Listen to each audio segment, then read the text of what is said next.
게 있어요. 그러니까 1차적으로는 그러니까 병 때문에 그러니까 약을 먹어서 그러니까 좀 이렇게 힘든 것도 있긴 하지만 그러니까 나이를 먹으면서 좀 호기심이 줄어드는 이유도 있어요. 그러니까 꼭 병 때문에 책을 읽기가 힘들다 그렇게 얘기할 수도 있지만 그러니까 병이 있어서 무기력해지면 세상에 대한 관심도 좀 줄어들게 되고 호기심이 좀 줄어들게 되거든요. 그래서 어떤 능력에 저하라기보다는 그러니까 병 때문인지 약 때문인지 모르겠지만 좀 무기력하기 때문에 집중하기 좀 힘들 수가 있는데 그게 어떤 맞는 약을 찾고 자기한테 맞는 약을 찾고 자기 생활 패턴을 찾으면 충분히 이룰 수가 있어요. 그러니까 예를 들어서 저 같은 경우는 2년 반 전에 재입학했을 때 우울증이었기 때문에 막 애풍하는 경우도 있었어요. 막 책을 얇은 책이 아니면 10권을 보라고 그래요. 한 학기에. 그러니까 도저히 못하겠더라고요. 그러니까 한 권도 제대로 못 읽었어요. 근데 요번 학기 같은 경우는 그래도 좀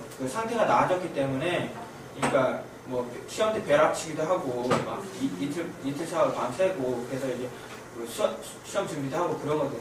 그래서 그거는 그러니까 말씀드리지만 늘 좋으란 법은 없지만 우울증이나 그런 게 지나면 무기력이 지나면 그게 그 시기가 있거든요. 계속 지속되진 않아요. 이게 상태가 좋아지는 때도 있어요. 그렇기 때문에 늘 증상을 안고 사는 건 아니거든요. 상태가 좋아질 때가 있거든요. 그럴 때 부모님들께서 약간 지지를 해주시고 책도 그러니까 딱딱한 책 말고 그러니까 만화책도 좋아요. 만화책이 얼마나 좋은데요. 이런 만화책 예찬론자인데 꼭 교과서만 통해서 배운 게 아니라 우리가 TV면 TV, 광고, 드라마, 가족끼리 모여서 드라마 보면서 막 얘기할 수도 있고, 아니 TV 토론 보면서도 얘기할 수도 있고, 그러니까 가족 간의 대화를 굉장히 중요하게 생각을 해요. 그래서 제가 5번에 이제 의사소통의 중요성이라고 5번에 넣은 뒤에, 그래서 그 얘기는 좀 나올 거고요. 그럼 얘기를 좀 더 해볼게요.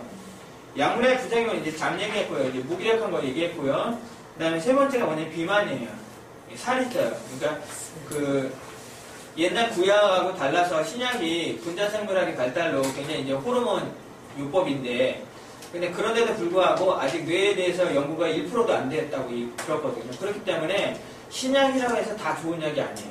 비싸다고 해서 다 좋은 약이 아니에요. 구약이라도 하나에 50원 하는 약이라도 그게 환자에 맞으면 그게 좋은 약이에요. 꼭 의사한테 우리 아이는 특별하니까 돈 얼마 들더라도 신약을 해주십시오. 이렇게 할 필요 없어요. 예.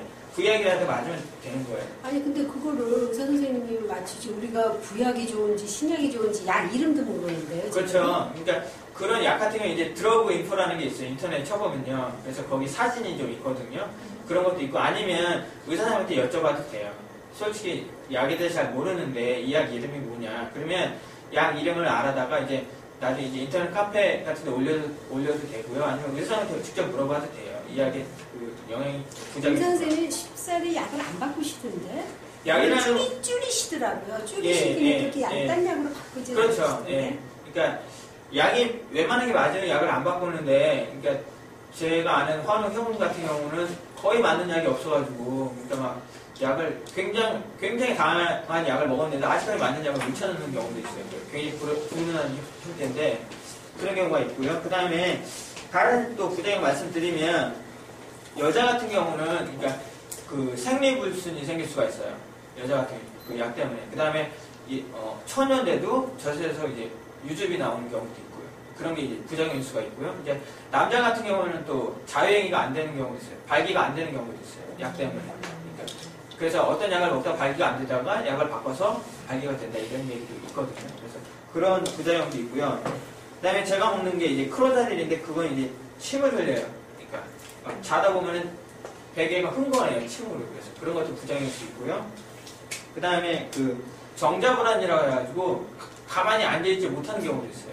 이렇게 빙빙 다니면서 이렇게 도운다든지 그런 정자불안 같은 경우 부작용일 수 있고요. 그 다음에 또 마비되는 경우도 있어요. 사지가 마비되는 느낌도 있어요. 뻣뻣해지고. 저는 그런 거 못 느꼈는데, 제가 아는 황우 형이 이렇게 얘기를 하더니 막 찌릿찌릿하고 이게 부작용이거든요. 그 다음에, 하나 마지막으로 이제 갈증이요. 그러니까 리티움 같은 경우는 이제 약 중에서 이제 갈증을 유발하는 게 많은데, 이게 문제가 뭐냐면, 갈증이 있으면 음료수나 물을 먹게 되잖아요. 근데 제가 아는 형은 일정으로 또 물을 하루에 서너 병을 먹어요. 그러니까 물을 토해내요. 물을 너무 많이 먹어가지고. 그리고 또, 그 다음에 물을 한번 음료수를 먹게 되는데 음료수 같은 경우는 이제 뭐 탄산음료 이런 거 먹게 돼요. 콜라나 뭐 이런 거. 그러면 이제 비만으로 또 가는 거죠. 그래서 갈증을 많이 느끼기 때문에 이런 거를 이렇게 부모님께서 인지하셔가지고 물을 먹더라도 그러니까 뭐 너무 많이 먹진 않더라도 하루에 1.5리터 한 병 정도 그렇게 이렇게 음료수보다는 물을 많이 먹는 게 좋을 것 같아요. 제 개인적인 생각으로. 음료수에는 설탕이 많이 있기 때문에 비만으로 갈 수가 있기 때문에. 그 다음에 3-2번 볼게요. 대인관계. 5번에서 언급할 거기 때문에 잠깐만 얘기할게요. 대인관계라는 건 이제 기본적으로 뭐냐면 고립되면 안 된다는 얘기예요. 환자가 고립되면 안 돼, 절대로. 내 자식이 병의 증상이 완연한데 학교 보내거나 밖에 내보내면 소문나지 않을까? 그러한 편견은 부모님이 심어주면 더 당사자들이 힘들어해요. 그러니까 내 자식이 병 걸려서 부끄럽다 이런 생각을 하면은 자식들도 다 눈치를 다 채요.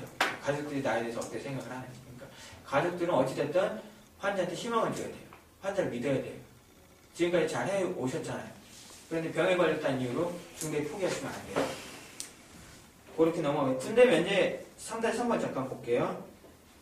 제가 알기로는요, 그러니까 그 군대 면제를 받으려면 6개월 동안 치료를 한 그 근거가 있어야 되는 얘기 듣고 있거든요. 그래서 혹시라도 자녀분들이 그 군대를 가야 되면 그러니까 정규과 치료를 받아야 되는 그 근거 자료가 있어야 돼요. 그 다음에 그 많은 환우들이 걱정하는 게 뭐냐면 이 정신병 때문에 이제 면제를 받으면 그러니까 웬만해서 정신과 환자들 젊은 친구들 보면 군대를 무조건 가려고 해요. 병이 있는데도 보긴 절대로 못 가는데 가야 된다고 주장하는데 왜 그러냐면 면제 사유 때문에 그래요. 나중에 취직할 때 너 군대 면제인데 왜 면제를 했느냐 면제 사유 물어볼까봐 취직 안 될까봐 그래서 병색이 완연한데 무조건 군대 가야 되고 빡빡 우기는 거예요. 남들은 군대 안 가려고 막 난리인데 우리 정신과 환우들은 군대를 가려고 난리예요. 안타깝죠. 근데 제가 생각하기에는 병이 있는데도 억지로 군대에 가면 더 나빠져요. 저는 군대를 갔다 왔거든요. 군대 갔다 와서 이제 고대에 들어간 거거든요. 그래서 제가 좀 늦게 들어간 거예요. 그래서 나이에 비해서. 근데 제가 군생활 해봤는데 아시겠지만 군생활 안 하는 게 나아요. 예, 안 하는 게 낫고 스트레스가 사회보다 더 심했으면 심했지. 군대라는 건 새로운 조직이고 새로운 사회이기 때문에 하다못해 걸레를 빠는 거, 그 밥을 먹는 거 이런 걸 다 새로 다 배워야 돼요.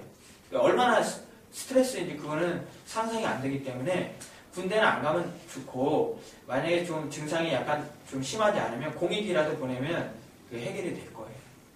공익근무 있잖아요. 그래서 군대는 면제를 받을 수 있으면 면제를 받는 게 좋고 면제 사유는 그냥 뭐 예를 들면 뭐 허리 디스크가 있다, 뭐 심장이 안 좋다, 뭐 이런 식으로 이렇게 얘기하면 될 것 같아요. 말로만 얘기해도 해결이 되나요? 뭐 이렇게 면제는 그러니까, 있잖아요, 사유가.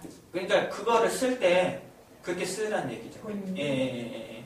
그러니까 뭐 어떤 사람은 이렇게 그 조회가 된다는 얘기도 있어요, 사실. 그러니까 병이 조회가 된다. 그거는 근데 그 솔직히 제가 이제 거기까지 확실히 모르기 때문에 그런데요.